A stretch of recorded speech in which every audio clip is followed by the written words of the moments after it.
ప్రతిపక్షాలు కుట్రలు చేస్తున్నాయని సీఎం రేవంత్ రెడ్డి ఆరోపించారు. పాలమూరులో కాంగ్రెస్ ను ఓడించి తన పరపతిని దెబ్బతీయాలని చూస్తున్నారని అన్నారు. ఎన్ని కుట్రలు చేసినా మహబూబ్ నగర్ జిల్లాలో 50,000 మెజార్టీతో గెలవబోతున్నట్లు తెలిపారు. సీఎం రేవంత్ రెడ్డి మంత్రిగా ఉన్నప్పుడు డీకే అరుణ జిల్లాకు ఏం చేశారో చెప్పాలని నిలదీశారు సీఎం రేవంత్.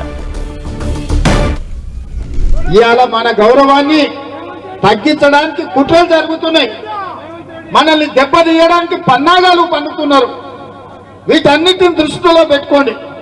ఎవరేమి దేరు ఇన్నేళ్లు చూసిండ్రు, అరుణమ్మ మంత్రి ఉన్నప్పుడు చూసిండ్రు, టీఆర్ఎస్ అధికారంలో ఉన్నప్పుడు చూసిండ్రు, నరేంద్ర మోడీని ప్రధానమంత్రిగా చూసిరు. 10 ఏళ్లలో 10 పైసలు కూడా మనకి ఇవ్వలేదు. మనం సచ్చినమా బతికినమా అని మనల్ని ఎవరు అడగలే. 100 రోజుల్లో సోనియమ్మ ఇందిరమ్మ రాజ్యం వస్తే సోనియమ్మ నాయకత్వంలో కొడంగల్కు 5,000 కోట్ల రూపాయల అభివృద్ధికి వచ్చినాయి. ఇవాళ అన్ని కాలేజీలు వచ్చినాయి, అన్ని ఫ్యాక్టరీలు వస్తున్నాయి, అన్ని కొడంగల్కు శుభ సూచకం.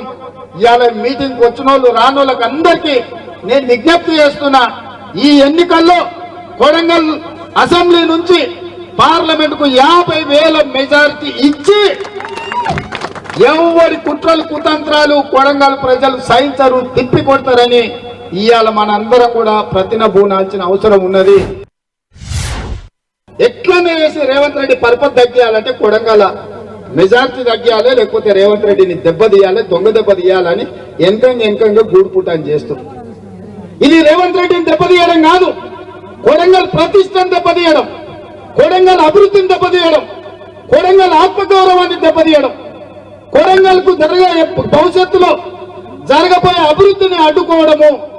ఒకవేళ ఏదైనా తప్పిదం జరిగితే కృష్ణా వికారాబాద్ రైల్వే లైన్ రాకుండా పోతే, కొడంగల్లో వచ్చే సిమెంట్ ఫ్యాక్టరీ రాకుండా పోతే, నారాయణపేట కొడంగల్ ఎత్తిపోతల పథకం ఆగిపోతే, పాలమూరు రంగారెడ్డి ఎత్తిపోతల పథకానికి జాతీయ ప్రాజెక్టు రాకుండా పోతే, ఇవన్నీ నష్టాలు జరుగుతాయి మిత్రులారా.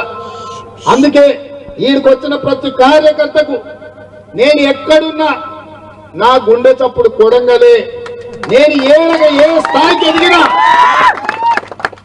చాలా మంది ఓడిపోయిన తర్వాత రేవంత్ రెడ్డి మళ్ళీ రాడు, పట్నం వంక చూసుకుంటాడు, ఎల్బీ నగర్ పోటీ చేస్తాడని మా మీడియా మిత్రులు, సార్ ఎల్బీ నగర్ పోతాడు, సార్ షాద్ నగర్ పోతాడని పోయినా